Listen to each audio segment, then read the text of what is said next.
Saudara-saudari, jemaat Tuhan BM Pekan Belaga yang dikasihi dalam Yesus Kristus. Terpujilah Allah kita karena pada pagi ini sekali lagi kita dapat beribadah bersama-sama. Walaupun tidak di tempat yang sama, tetapi kita boleh mengikuti ibadah ini di rumah masing-masing. Pada pagi ini, seperti biasa, ibadah kita akan meliputi pujian dan penyembahan, akan diikuti dengan penyampaian firman Tuhan oleh pastor sidang kita, yaitu Pastor Ian, dan seterusnya akan ada penutupan daripada pastor sendiri.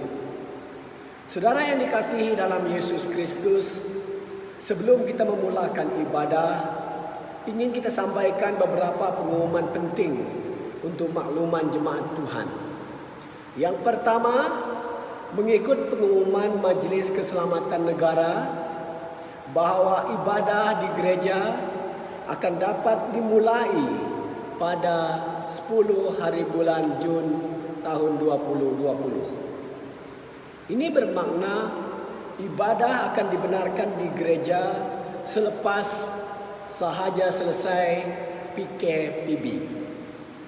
Untuk itu, jemaat Tuhan yang dikasihi dalam Tuhan, pada minggu depan kita akan mengadakan ibadah raya kita di gereja dengan mematuhi SOP yang telah ditetapkan oleh Majelis Keselamatan Negara. Antaranya, jumlah jemaah yang dibenarkan sekali dalam ibadah ialah 30 orang. Kanak-kanak dan orang tua ataupun warga emas tidak dibenarkan ikut serta dalam ibadah ini. Oleh sebab itu, Majelis Gereja memikirkan untuk menampung jemaat yang ramai, kemungkinan besar kita akan mengadakan 2 ke 3 sesi ibadah. Yang ini akan diputuskan oleh Majelis Gereja pada minggu depan. Itu pengumuman yang sangat penting yang perlu diketahui oleh jemaat Tuhan BM Pekan Belaga pada minggu yang akan datang ini.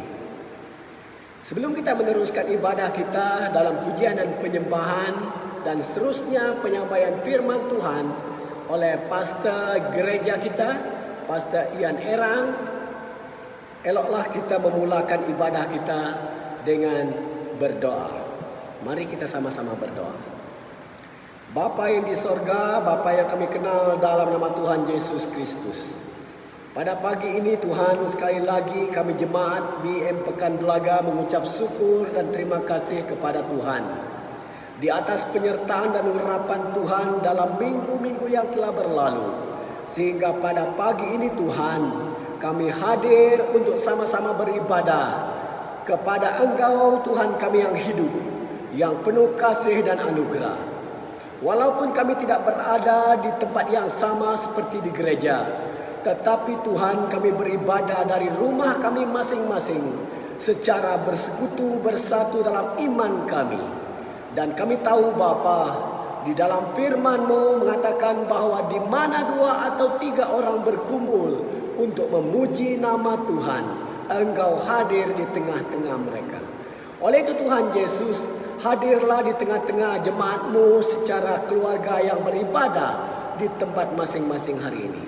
Urapi juga Tuhan melalui Facebook, YouTube ini. Berkati live streaming ini Tuhan, supaya ia berjalan dengan lancar. Tuhan mengurapi semua yang terlibat dalam ibadah ini, yang bukan jemaat BM Pekan Belaga yang turut menyaksikan ibadah ini bersama-sama. Tuhan, Engkau memberkati juga mereka, karena mereka juga rindu kepada firman-Mu, rindu kepada ibadah bersama-sama dengan kami. Oleh sebab itu Tuhan Yesus, Engkau turut memberkati dimanapun mereka berada. Terpujilah nama-Mu Bapa. Ini doa dan harapan kami pada hari ini. Kami serahkan seluruh ibadah ini dalam tangan Tuhan yang penuh dengan kuasa. Dalam nama Tuhan Yesus kami telah berdoa. Amin. Kita adalah lebih dari pemenang. Amin. Amin.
Shalom, salam sejahtera di dalam kasih Tuhan kita Yesus Kristus.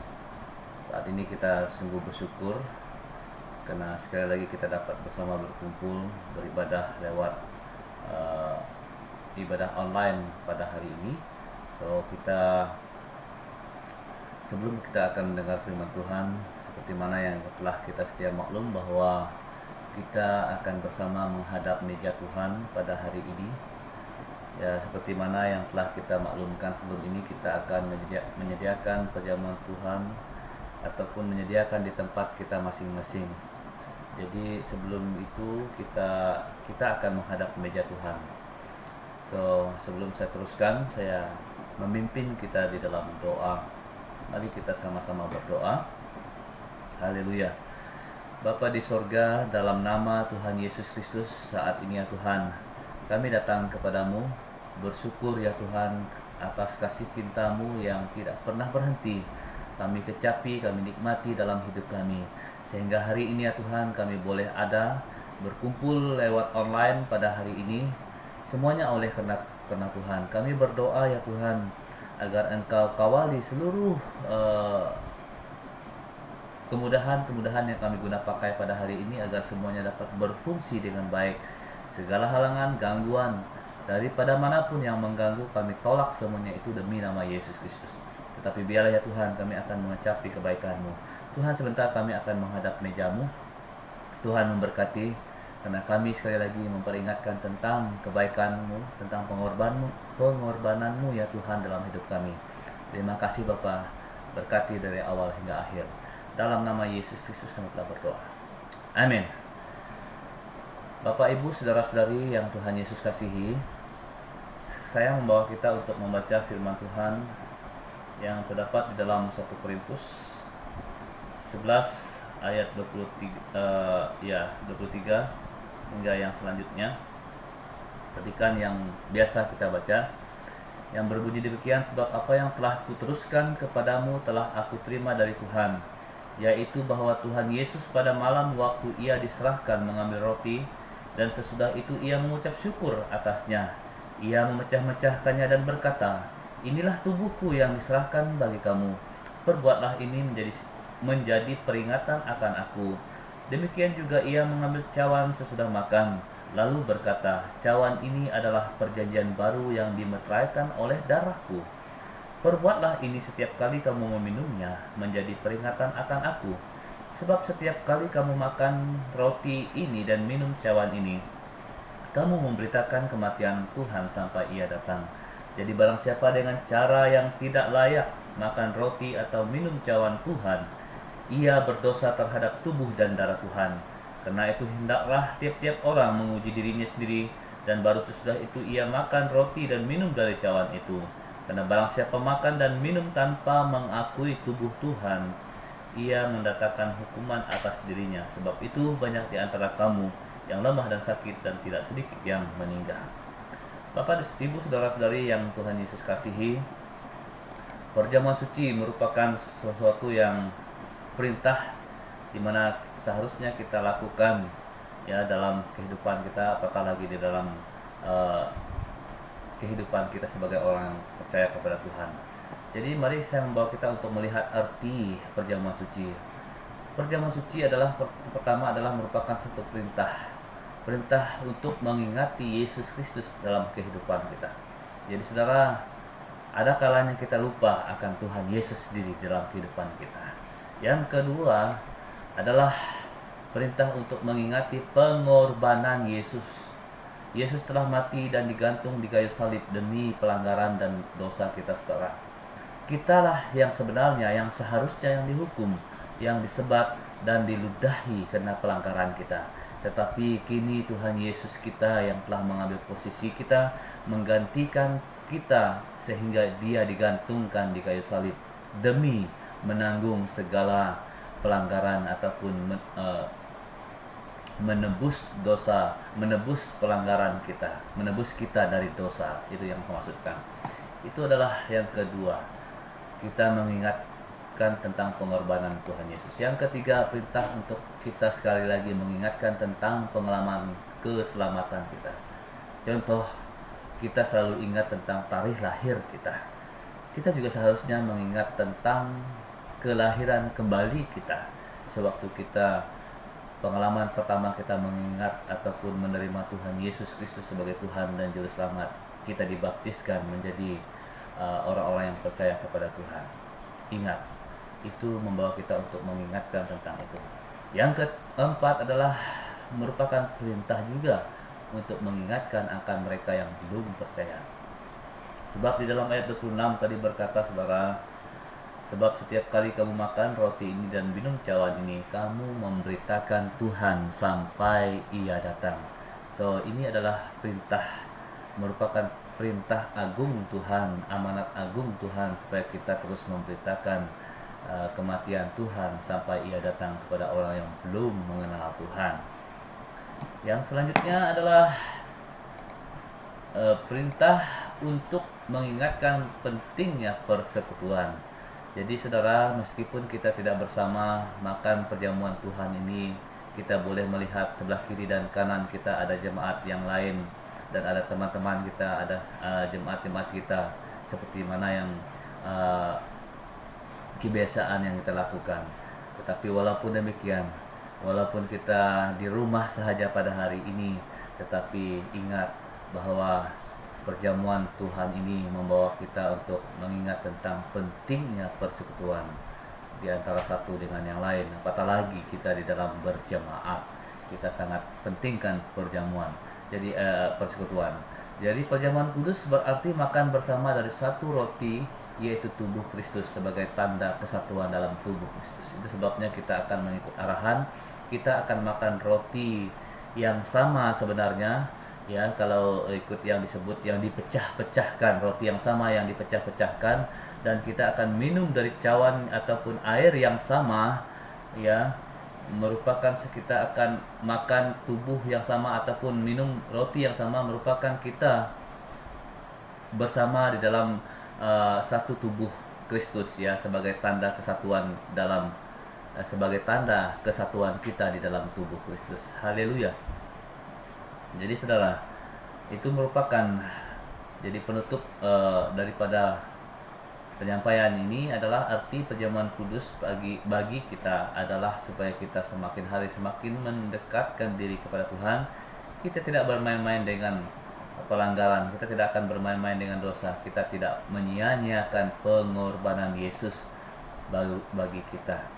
Jadi itulah penjelasan sedikit.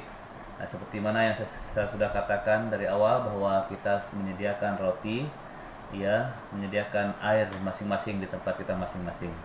Jadi saudara, mari kita bersedia seperti mana yang kebiasaan kita lakukan. Semua yang dibaptis, yang sudah dibaptis maupun yang baru dibaptis pun, kita galakkan untuk terlibat dengan meja Tuhan pada hari ini. Maknanya yang belum baptis, tunggu dulu. Jadi itu adalah arahannya. Jadi kita akan bersama-sama, selepas saya akan sebut, kita akan sama-sama minum. Jadi saudara, mari kita sedia. Sebab apa yang telah kuteruskan kepadamu telah aku terima dari Tuhan, yaitu bahwa Tuhan Yesus pada malam waktu Ia diserahkan mengambil roti, dan sesudah itu Ia mengucap syukur atasnya. Ia memecah-mecahkannya dan berkata, "Inilah tubuhku yang diserahkan bagi kamu. Perbuatlah ini menjadi peringatan akan aku." Mari kita sama-sama makan.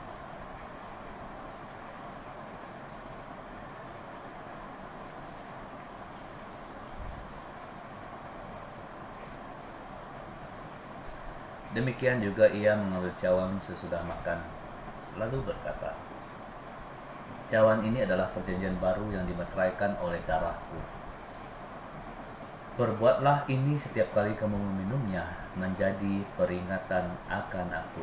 Mari kita sama-sama minum.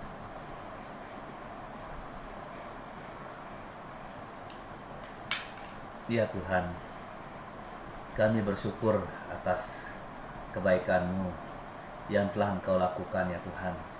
Hari ini kami bersama dengan jemaat-Mu BIM Pekan Belaga. Bahkan seluruh jemaat Tuhan dimanapun berada yang terlibat dengan kami pada hari ini, menghadap meja Tuhan bagi memperingatkan tentang pengorbanan Yesus Kristus bagi kami yang telah menyelamatkan kami, yang telah menebus kami dari pelanggaran dosa kami. Terima kasih ya Tuhan yang tak terhingga dari kami ya Tuhan kepadamu. Haleluya Tuhan, pimpinlah hidup kami Tuhan. Kami akui kami terbatas. Ada kalanya ya Tuhan kami menyakiti hati-Mu, tetapi kami adalah umat-Mu ya Tuhan. Untuk itu pimpinlah kami, tuntunlah hidup kami. Jangan membiarkan kami sesat, jangan membiarkan kami jatuh, jangan membiarkan kami ditimpa oleh apapun cabaran yang menimpa hidup kami. Tetapi kami akan mengecapi kebaikan-Mu di dalam hidup kami Tuhan. Terima kasih Tuhan. Ini doa kami dalam nama Tuhan Yesus Kristus. Kami telah berdoa. Haleluya. Amen. Sekarang kita akan bersama belajar dengan firman Tuhan seperti mana yang telah kita paparkan di dalam poster yang berkata, "Kuduskanlah Kristus di dalam hatimu sebagai Tuhan." Jadi Bapak Ibu, saudara-saudari yang Tuhan Yesus kasihi, mari kita bersama-sama membaca firman Tuhan yang diambil di dalam 1 Petrus pasal yang ketiga ayat 14 hingga sampai 15 ya. Dan nanti ada juga ayat paralelnya dalam Yesaya 8 ayat 13 ya. Sekali lagi dalam 1 Petrus pasal 3 ayat 14 hingga 15 yang berbunyi demikian, "Tetapi sekalipun kamu harus menderita juga karena kebenaran, kamu akan berbahagia. Sebab itu janganlah kamu takuti apa yang mereka takuti, dan janganlah gentar. Tetapi kuduskanlah Kristus di dalam hatimu sebagai Tuhan, dan sedialah pada segala waktu untuk memberi pertanggungan jawab kepada tiap-tiap orang yang meminta pertanggungan jawab dari kamu tentang pengharapan yang ada padamu. Tetapi haruslah dengan lemah lembut dan hormat."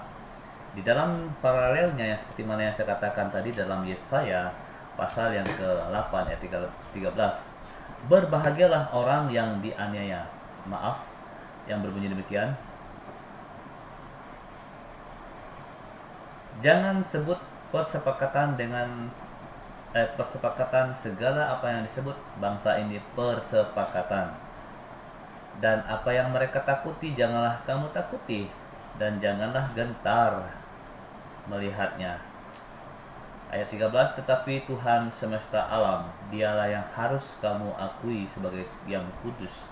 Kepadanya lah harus kamu takut, dan terhadap dialah harus kamu gentar." Saudara, seperti bahagian firman Tuhan ini pada saya tidak perlu ditafsirkan lagi, sebab di dalam 1 Petrus sudah mentafsirkannya sendiri. Firman Tuhan itu sendiri yang menafsirkan firman Tuhan itu sendiri, di mana berbunyi, "Tetapi kuduskanlah Kristus dalam hatimu sebagai Tuhan." Jadi di dalam bagian firman Tuhan ini di dalam bagian firman Tuhan yang saya sampaikan ini ada 3 minggu berturut-turut saya menyampaikan firman Tuhan yang membawa kita kepada kekristenan yang sejati, memperingatkan kita, saya dan saudara semua, untuk menjadi orang Kristen yang sejati. Bukan hanya sekedar nama Kristen saja, tetapi kehidupan kita jauh lebih jauh daripada kehidupan orang yang belum mengenal Tuhan, ataupun jauh daripada orang yang belum menjadi orang Kristen. Jadi itu yang kita maksudkan. Jadi kemuncak bahagian ini ataupun kuduskanlah Kristus di dalam hatimu sebagai Tuhan. Jadi di sini adalah sendiri yang menguji. Jadi di mana kehidupan kita sendiri yang menguji sama ada ianya boleh digunakan pakai ataupun tidak. Seperti mana sesuatu yang kita nak jual ataupun emas kan, orang yang membuat emas dia akan membuat bentuk emas itu dengan sebaik-baik mungkin, sehingga dia akan mengujinya sama ada ianya boleh diguna pakai ataupun sama ada ianya boleh dijual beli, ya, sehingga ianya laku begitu. Jadi begitulah gambarannya kehidupan kita, di mana kita sudah dalam bahagian firman Tuhan ini berkata kuduskanlah Kristus, di mana kita berkata bahwa kita adalah orang Kristen dengan sungguh-sungguh, tetapi kita masih hidup di dalam ketakutan, kita masih hidup di dalam gemetar, kita masih hidup di dalam kerisauan, kita masih hidup di dalam kekhawatiran. Jadi itu sebabnya saya katakan kita sendirilah yang menguji hal itu, sama ada kita sudah pun menguduskan Kristus itu sebagai Tuhan di dalam kehidupan kita. Nah, seperti dalam Yesaya tadi itu menggambarkan tentang Nabi Yesaya sendiri, sebenarnya dia takut dan gentar dengan keadaan yang terjadi di kalangan ataupun orang-orang Israel yang dipimpinnya. Tetapi Tuhan berkata, jangan takut apa yang mereka takuti, jangan gentar apa yang mereka gentari. Jadi itu adalah pesanan firman Tuhan kepada Nabi Yesaya ketika itu, saudara. Jadi saudara, yang kedua merupakan saringan kita memperhatikan kehidupan kita di saat kita berkata kuduskanlah Kristus di dalam hatimu sebagai Tuhan. Di dalam pendahuluan saya adakah hidup kita ini berpadanan dengan Injil Kristus? Nah, itu merupakan saringannya. Jadi di saat kita memastikan kehidupan kita sebagai orang Kristen yang sejati, ya, itu adalah kepastiannya bahwa adakah kita sungguh-sungguh menguduskan Kristus itu sebagai Tuhan di dalam kehidupan kita. Jadi untuk memastikan ianya pasti ataupun iya ataupun betul, adakah hidup kita berpadanan dengan Injil seperti mana yang Rasul Paulus katakan di dalam Filipi pasal 1 ayat 27, ya. Filipi pasal 1 ayat 27. Adakah hidup kita berpadanan dengan Injil? Sebab Injil merupakan sesuatu yang harus diberitakan. Injil adalah sesuatu yang harus di mana kehidupan orang Kristen itu harus hidupi di dalam Injil. Yang ketiga adalah adakah kita memiliki keberanian percaya? Seperti mana yang disebut dalam 1 Yohanes 2 ayat 28. Maka sekarang anak-anakku, katanya, tinggallah di dalam Kristus, supaya apabila ia menyatakan dirinya, kita beroleh keberanian percaya dan tidak usah malu terhadap dia pada hari kedatangannya. Jadi di situ membawa maksud bahwa kehidupan kita penuh dengan keyakinan, penuh dengan kepastian, penuh dengan kepastian. Sebab kenapa, saudara? Itulah kehidupan kita, sebab kita sudah pun menjadikan Kristus ataupun menguduskan Kristus itu di dalam hati kita sebagai Tuhan. Tidak ada duanya, tidak ada hal yang lain yang boleh menggugat, tidak ada hal yang lain yang boleh mempengaruhi hati kita. Walaupun kita dicabar, walaupun kita diserang, walaupun kita dipengaruhi, walaupun kita dibingungkan dengan kepercayaan-kepercayaan yang lain, tetapi Tuhan Yesus Kristuslah yang telah pun dikuduskan di dalam hati kita sebagai Tuhan dan Juru Selamat kita. Itu sebabnya seperti mana yang diungkapkan oleh Rasul Yohanes dalam 1 Yohanes 2 ayat 8 itu, adakah kita memiliki keberanian percaya seperti mana yang diungkapkannya ketika itu. Jadi saudara, ada beberapa perkara. Kuduskanlah Kristus di dalam hatimu sebagai Tuhan. Buktinya akan terlihat melalui beberapa perkara yang kita pelajari. Ada 4 perkara yang kita akan pelajari. Buktinya akan terlihat. Bukti bahwa kita telah pun menguduskan. Jadi yang selalu saya katakan, saya dan saudara sendiri pelajari pada hari ini, kita harus memastikan dan membuktikan bahwa adakah kita telah pun menguduskan Kristus itu sebagai Tuhan di dalam hati kita sebagai Tuhan. Saudara, sebab kenapa kita tidak mau, saya pun tidak mau saya sendiri menjadi orang Kristen yang samar-samar, menjadi orang Kristen yang tidak mengalami apa-apa, menjadi orang Kristen yang tidak mengecapi apa-apa, sehingga kita penuh dengan kebingungan, penuh dengan keraguan, penuh dengan ketakutan. Apa yang orang takuti kita takuti, apa yang orang ragukan kita ragui.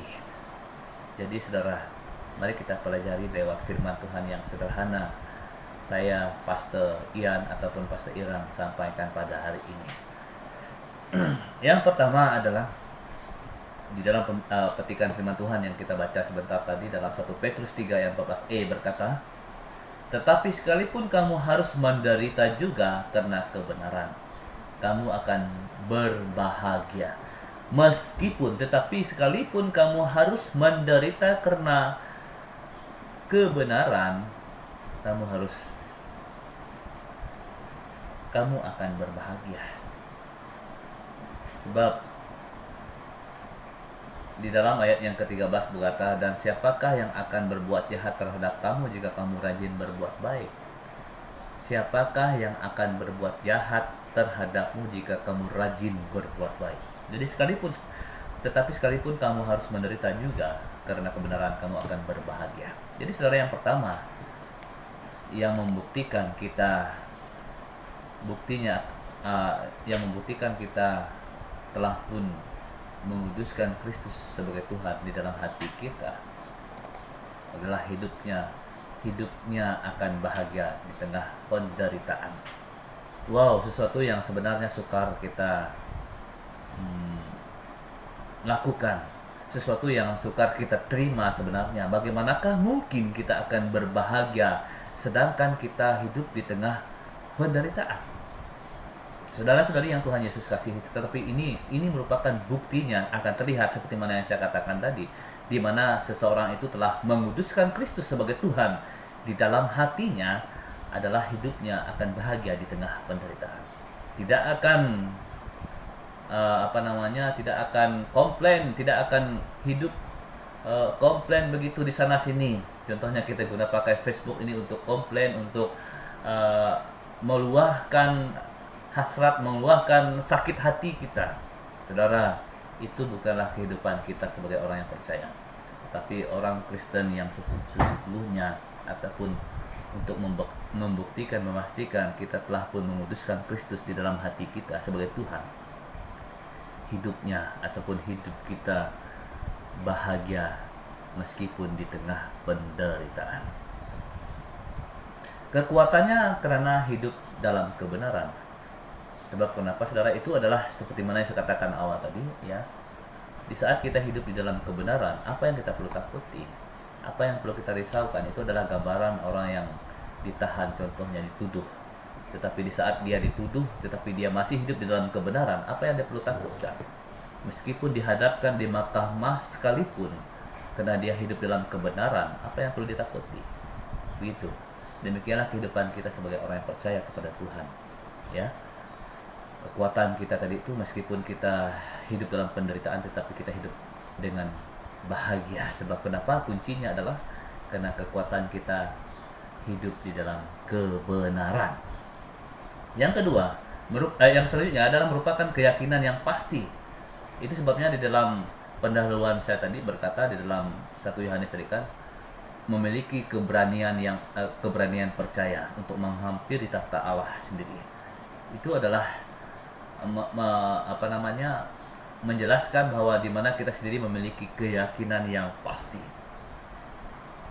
Bahagia di tengah penderitaan karena kita memiliki keyakinan yang pasti, bukan yang samar-samar, bukan yang meragukan, bukan yang merisaukan.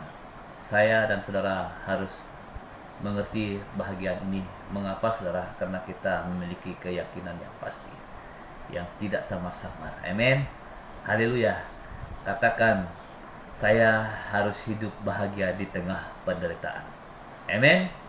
Haleluya. Selanjutnya dalam Yakobus 1 ayat 2 juga berkata, saudara-saudaraku, anggaplah sebagai suatu kebahagiaan apabila kamu jatuh ke dalam berbagai-bagai pencobaan. Seperti mana yang saya katakan tadi, sesuatu yang sukar kita terima sebenarnya.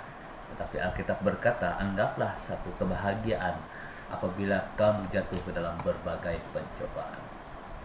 Saudara, itu adalah realitinya hidup kita. Ini bukan menakut-nakutkan kita, tetapi kekuatannya tadi adalah oleh karena kita hidup di dalam kebenaran. Amen. Jangan takut, jangan risau, jangan lari, jangan mencari Allah lain ketika kita dihadapkan dengan hal itu.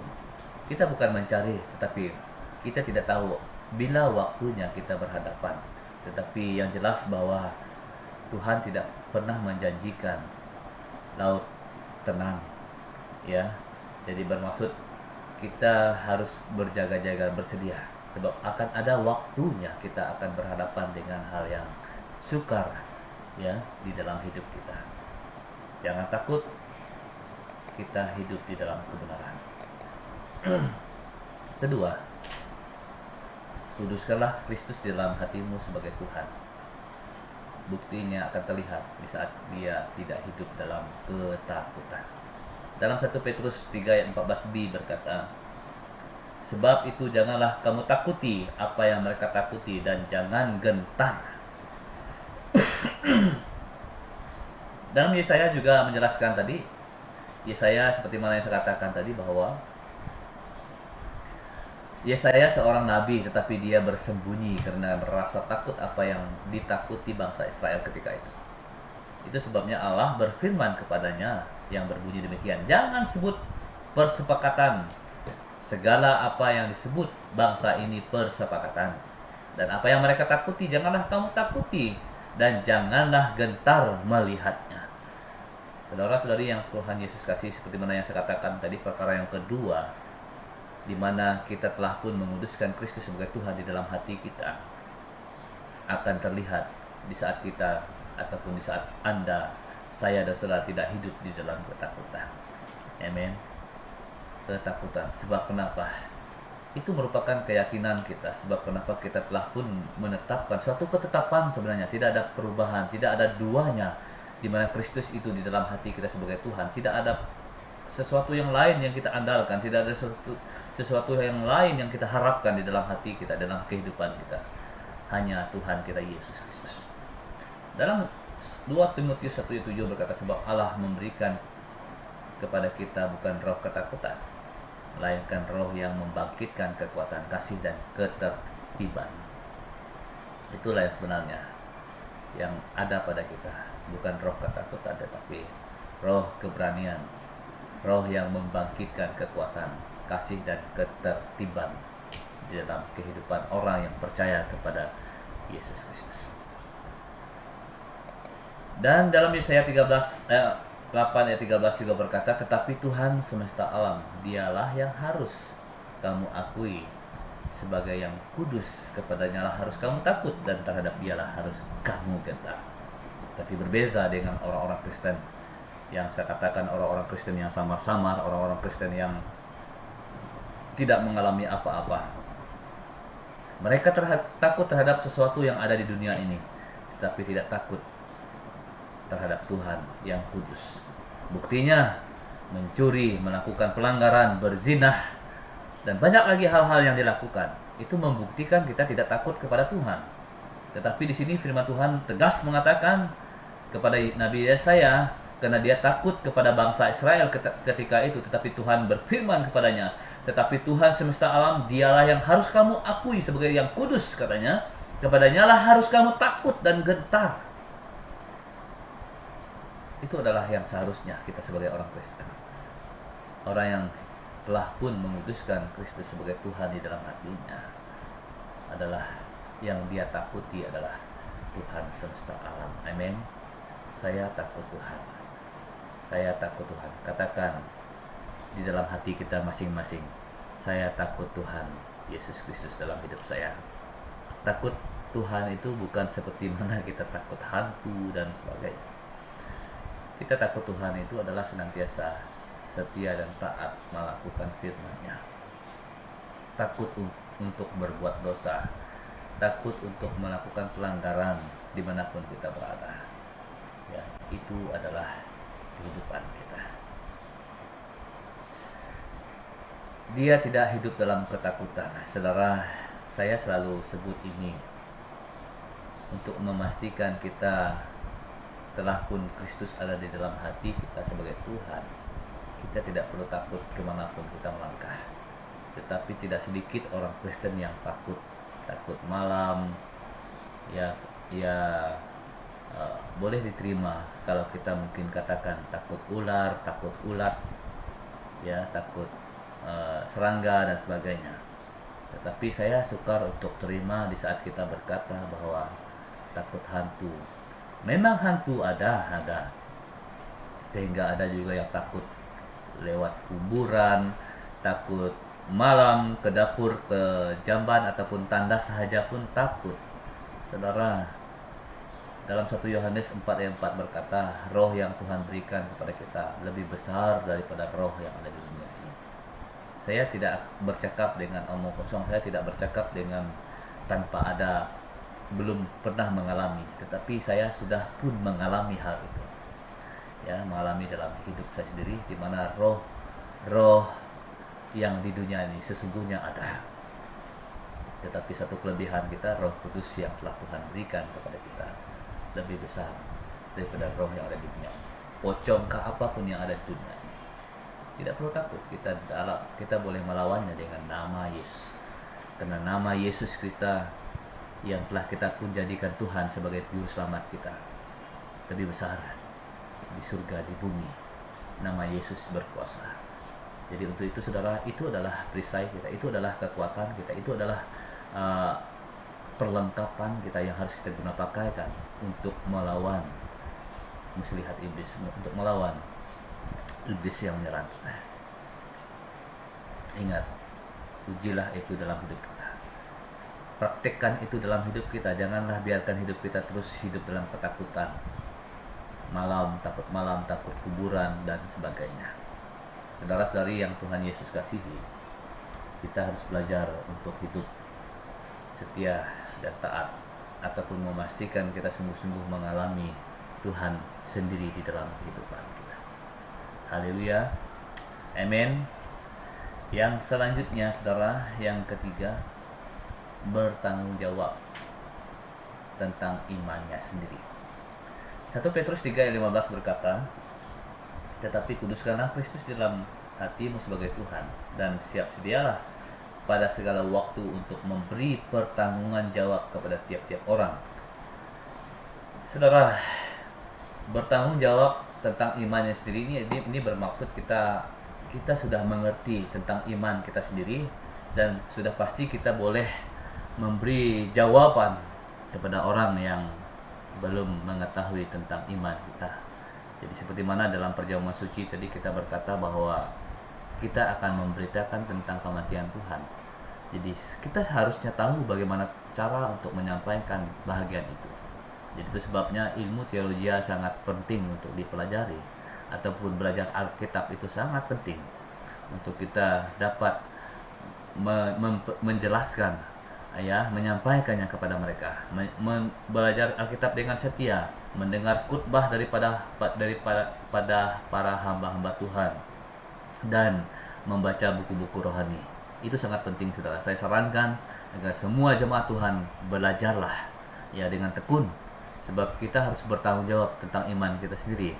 Bagaimana mungkinkah kita akan menjawab orang kalau orang bertanya? Ya, memang kita harus jawab.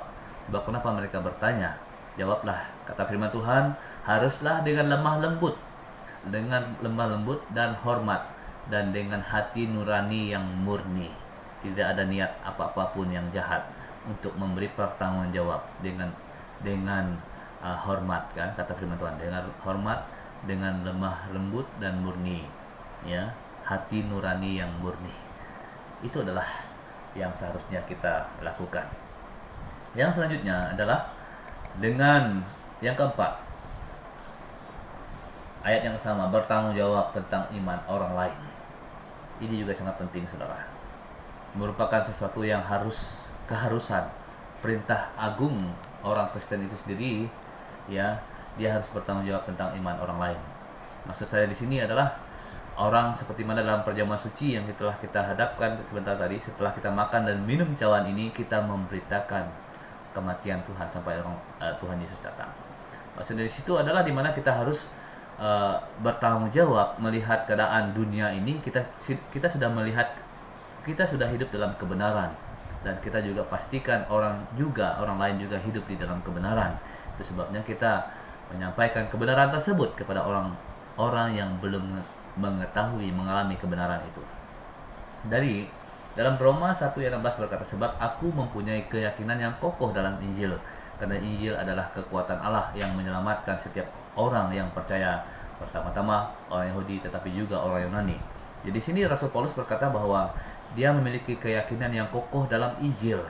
karena Injil adalah kekuatan Allah. Memang benar, Injil itu adalah kekuatan Allah yang membangkitkan ataupun yang menyelamatkan setiap orang,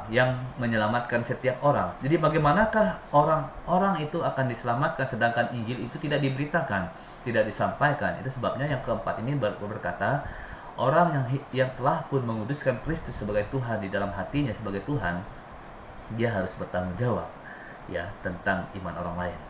Dia harus juga menyampaikan kekuatan Allah itu sendiri, yaitu Injil itu, kepada setiap orang.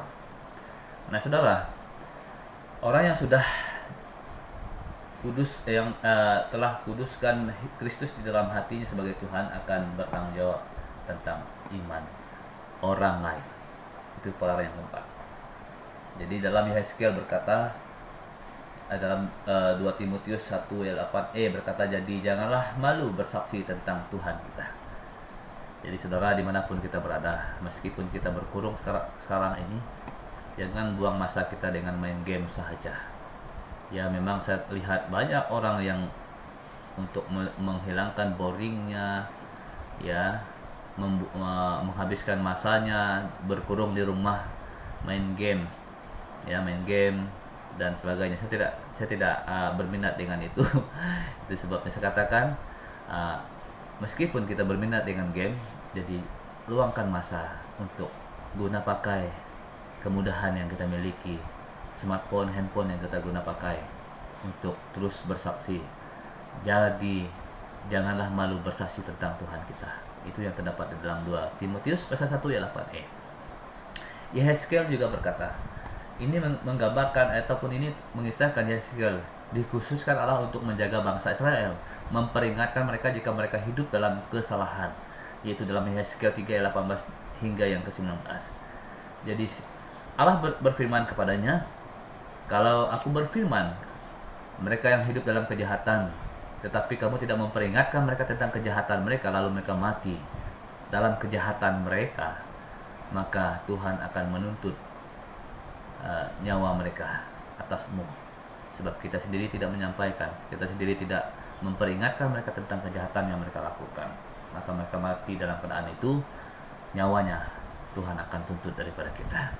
Jadi saudara, merupakan satu kesedihan jika kita sendiri hidup di dalam kebenaran, tetapi kita tidak pun menyampaikan, menasihatkan orang yang hidup dalam kejahatan, ya terikat dengan keadaan hidup dunia ini, tetapi mereka akan mati suatu ketika nanti, saudara.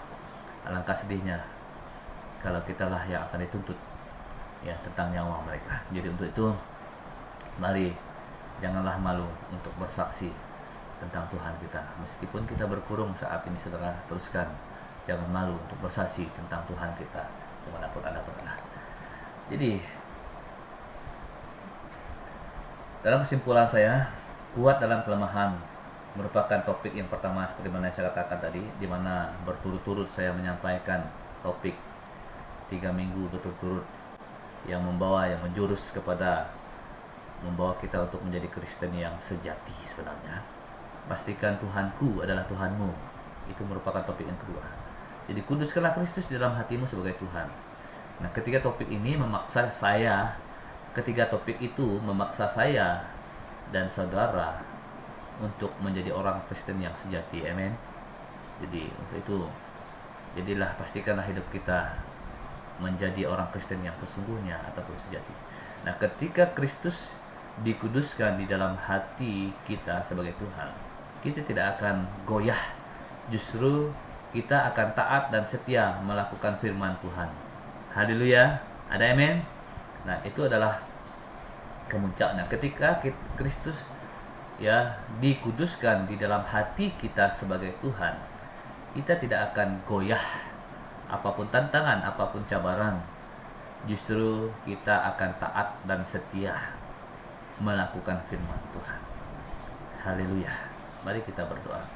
Bapa di surga, dalam nama Tuhan Yesus Kristus, kami telah belajar daripada firman-Mu. Terpujilah nama-Mu ya Tuhan, kiranya Engkau memberkati seluruh jemaat-Mu. Kami rindu ya Tuhan, hidup kami semakin harmonis di dalam persekutuan kami di dalam gereja-Mu ataupun jemaat-Mu, agar kami menjadi orang Kristen yang sejati, yang sesungguhnya, yang tidak akan goyah, yang tidak akan pernah luntur iman, tetapi kami akan menjadi orang yang taat, setia, melakukan firman-Mu sampai Tuhan datang. Bapa, ampuni kami ya Tuhan atas keterbatasan kami. Tuhan yang berkuasa dalam hidup kami, Tuhan yang sama yang akan terus memimpin hidup kami kemanapun kami melangkah. Jemaat Tuhan, diberkatilah seluruh, berbahagialah jemaat Tuhan yang mendengar firman-Nya dimanapun Anda berada. Tuhan memberkati Anda hari ini sampai selama-lamanya. Haleluya Tuhan, ini doa kami dalam nama Yesus Kristus kami telah berdoa. Amin. Amin. Haleluya.